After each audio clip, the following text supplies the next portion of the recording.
Energetic Open. 0-100 to 0-12. Today we're covering two machines that couldn't be more different.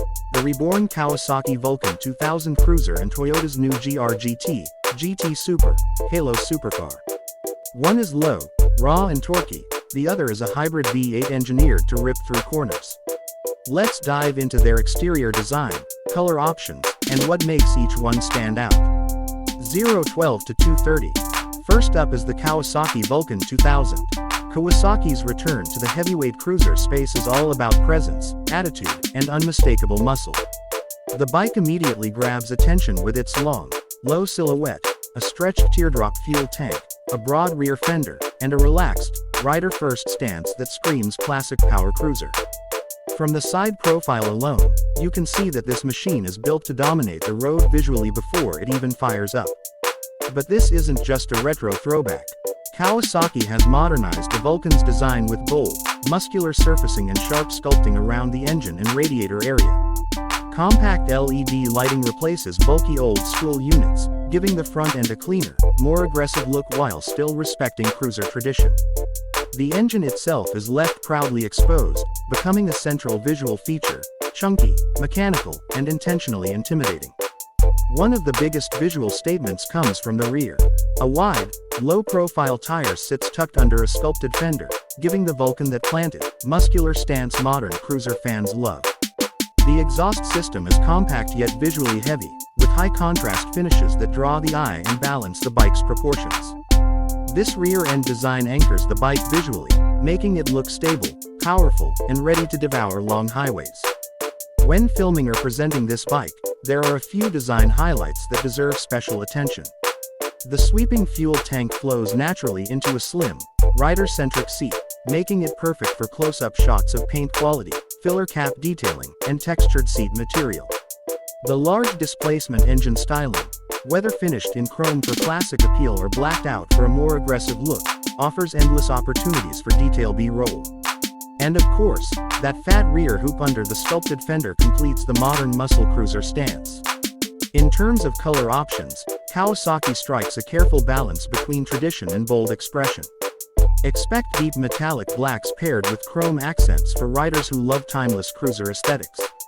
At the same time, Kawasaki's signature performance green makes an appearance in metallic or candy finishes, aimed at riders who want their Vulcan to stand out in traffic. There are also strong hints of special edition paints, including heritage-inspired yellows, two-tone combinations, and a mix of matte and gloss finishes. These choices allow buyers to customize the bike's personality, from understated elegance to head-turning aggression. For visuals, one of the best shots is a rolling pass with the camera sweeping tightly across the paint, engine fins, and exhaust. As the bike moves, reflections shift across the sculpted surfaces, emphasizing depth, mass, and finish quality. 230 to 330. The Vulcan's exterior isn't just about style, it actively supports the bike's character. The stretched geometry and forward set controls clearly communicate relaxed cruising ergonomics, even before you sit on it. Sculpted side panels cleverly hide modern radiators, cooling ducts, and emissions hardware, preserving a clean cruiser silhouette without sacrificing performance or reliability. The lighting setup, featuring a compact LED headlamp and slim LED running lights, gives the bike a modern nighttime signature while keeping the daytime look uncluttered. Close-up shots of the headlight, cluster, indicators, and trim details really help sell the level of refinement Kawasaki has achieved here.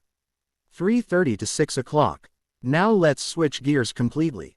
The Toyota GR-GT, also known as the GT Super, is Toyota Gazoo Racing's no-compromise Halo supercar. Where the Vulcan embraces mass and mechanical presence, the GR-GT is all about tension, precision, and aerodynamic efficiency. Its silhouette is pure modern performance coupe, wide shoulders, pronounced rear haunches, and a long, sculpted hood that hints at the serious hardware underneath. The proportions follow classic supercar rules: long hood, short deck, and a wide track that visually plants the car to the road. The design strongly suggests a mid-front mounted 4.0-liter twin-turbo V8 hybrid powertrain, and every surface appears shaped by airflow. Toyota has clearly applied lessons learned from motorsport, with underbody aerodynamics, integrated diffusers, and active aero elements working together to manage cooling and downforce at high speeds. From the front, the GR-GT looks sharp and aggressive, with a prominent splitter and deep air intakes feeding both the engine and hybrid cooling systems. Along the sides, sculpted skirts and integrated vents guide airflow cleanly toward the rear. And from behind, the car looks wide and purposeful, with a muscular rear end and a carefully shaped diffuser that visually promises stability, grip, and high-speed confidence. For exterior highlights, focus on the long hood and short rear deck that give the car its classic supercar stance. The front splitter, side skirts, and vents aren't decorative, they're functional, feeding cooling systems and generating downforce. The wide hips and sculpted rear diffuser visually reinforce the car's performance mission. Color options are where Toyota's GR identity really shines. Expect a mix of race-inspired liveries and premium road car finishes. Matte and satin blacks give the car a stealthy, aggressive look, while deep metallic paints highlight body contours under changing light.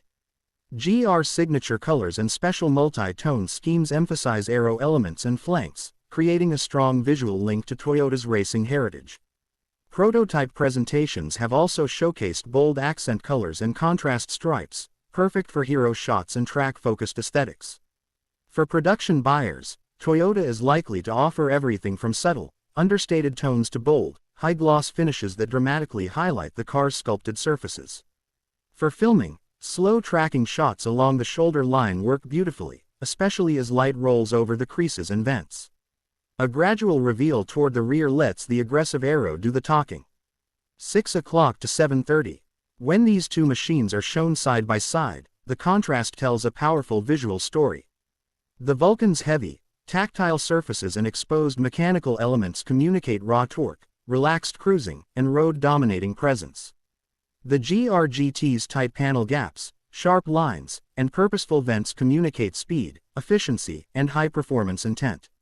Paint and finish play a huge role in both. Kawasaki leans into heritage, chrome, and bold color identity, while Toyota focuses on sculptural shadows, race-inspired accents, and aerodynamic drama. From a filming perspective, detail macros work best for the Vulcan: seat stitching, chrome reflections, engine textures, and even heat shimmer from the exhaust. For the GR-GT, wide, low-angle shots emphasize proportions and track-ready stance, with occasional close-ups to show how the exterior theme flows seamlessly into the cockpit. 7:30 to 8 o'clock. Both machines celebrate power and purpose, but from completely different ends of the performance spectrum. The Vulcan 2000 is all about ultimate cruiser presence and torque-rich character, while the GR-GT represents Toyota's vision of a hybrid-powered supercar engineered to perform at the limit. Which one would you take for a weekend? Let me know in the comments. Hit that like button if you want a deeper dive into either machine, and subscribe so you don't miss upcoming spec breakdowns and comparison videos. 8 o'clock to 8:10. Thanks for watching. See you next time for more deep dives where design, color, and performance meet the road.